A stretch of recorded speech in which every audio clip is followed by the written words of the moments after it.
December నెలలో start అయింది cure. మరి ఆహార పదార్థాల వల్లనే అని నేను గమనించుకోలేకపోయాను. ఆహార పదార్థాలు తింటున్నప్పుడు ఈ ఉల్లిపాయలు చాలా తీవ్రంగా బాగా మెత్తగా ఉండేవి. తిందువల్లనే అర్థమయ్యేది వాళ్ళు. ఉల్లిపాయలు బొట్టన వేడికి 10 బొమ్మలు దాకా వచ్చినాయండి.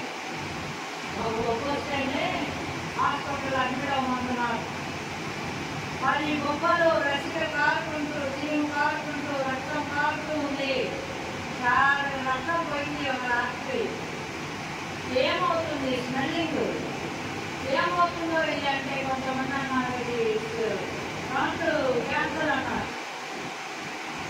ఏమైనా నా ప్రభు నాకున్నాడు, నేను జీవిస్తుంది నా ప్రభు కొడుకు, ఆయన బాగు చేస్తాడు. డాక్టర్ గారు దగ్గరికి వెళ్తే ఏమన్నాడంటే ఖచ్చితంగా ఇది తీసివేస్తేనే మిగిలిన కాలు ఉంటుంది అని అన్నారు.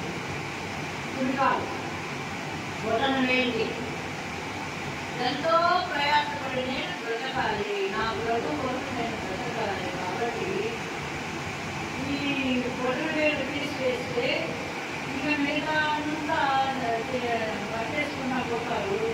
2 లక్షల రూపాయలు డబ్బులు అవుతాయి. అంతా దండగ. ప్రభా నువ్వు నాకు స్వస్థత ఇవ్వు, ఇంత అందమైన రూపాన్ని ఇచ్చింది నువ్వు కదా, వ్యక్తులు కాదు కదా అని ప్రార్థన చేసినప్పుడు గొప్ప దేవుడు నా కుడి కాలంలో స్వస్థపరిచాడు.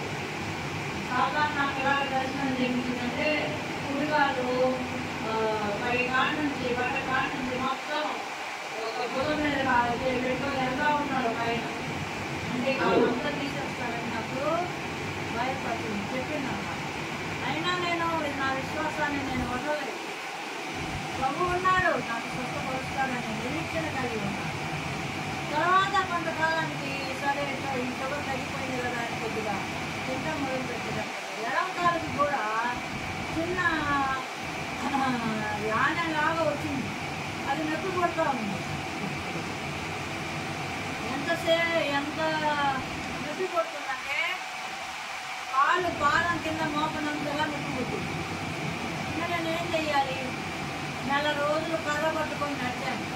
కాలు కింద మోపలేక కర్ర పట్టుకొని నడిచాను. కదా ఇప్పుడు ఎనకాలు కూడా వచ్చేస్తుంది, నేనేం చేయాలి అని అన్నప్పుడు అది ఎక్కడ దిగింది? అది పెద్ద బొబ్బ, చిన్న అరిసంత బొబ్బలో అది కాలు మధ్య భాగం గుంటగా ఉన్నంత భాగానికి పెద్ద అప్పటిలాగా వచ్చేసింది. పెద్ద బొబ్బ, ఇంత వెడల్పు బొబ్బ, ఒక దానసంత బొబ్బ వచ్చేసింది. ఏం చెయ్యాలి? కాలు కింద పెట్టలేకపోతున్నాను, కాలంతా వాసిపోయింది.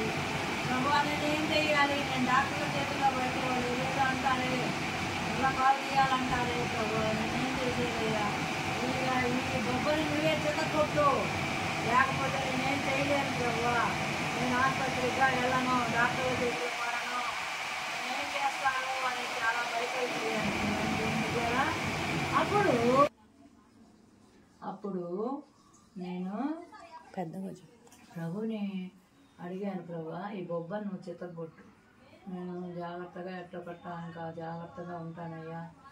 ఈ కాలు తీసేస్తారేమో, బొబ్బ అంత పెద్దగా ఉంది, మరి అదేమో బాగా నొప్పి కొడుతూ ఉంది. అలాంటప్పుడు నేను దేవుణ్ణి అడిగానండి. మనుషులు ఎవరి సలహాలు నేను తీసుకోలేదు. మనుషులు ఏమంటున్నారు, మా కుమార్తె అల్లుడు, తర్వాత మా బంధువులు, మా అన్నగారు వాళ్ళు ఆ డాక్టర్ చెప్పారు కాబట్టి కాలు కట్ చేయించుకోవటమే మంచిది అని అంటున్నారు. నేను కట్ చేయించుకోను. నా ప్రభు నాకు వాగ్దానం ఇచ్చాడు, 80 ఏళ్ళు ఆయుష్ ఇస్తానన్నాడు, తర్వాత నాకు స్వస్థత ఇస్తానన్నాడు, నన్ను స్వస్థపరుస్తాడు ఆయన. కాబట్టి కాలు ఎంతగానో అంతకుముందు ఒకసారి డ్యామేజ్ అయింది కాలు. ఎముక కనిపించింది అన్నమాట, బొటన వేలు దగ్గర ఎముక, తెల్లని ఎముక ఒక ఏళ్ళు పొడుగున కనిపించింది. వేళ్ళు చూపుడు వేళ్ళు సగం వరకు కనిపించింది. అయినా ప్రభు మళ్ళా దానికి తోలు కప్పాడు. ఆ విధంగా అరికాల్లో పెద్ద గాయం అయిపోయింది. కాలు తీసి కాలు పెట్టలేని పరిస్థితులు. అప్పుడు ప్రభుని అడిగాను, చెప్పులు వేసుకొని నడిస్తే దేవుడు బొబ్బని చేతకు కొట్టేశాడు. ఆ నీరంతా కారిపోయింది, ఆ చెడు నీరంతా కారిపోయింది. ఇక క్రమంగా మా బంధుమిత్రులు ఉన్నటువంటి నర్సులు కానీ డాక్టర్స్ కానీ వాళ్ళందరూ నాకు స్వస్థతకు దేవుడు ఇచ్చిన స్వస్థతకు వాళ్ళు కొంత మందులు వేసి ఉపశమనం కలిగించారు. దేవుని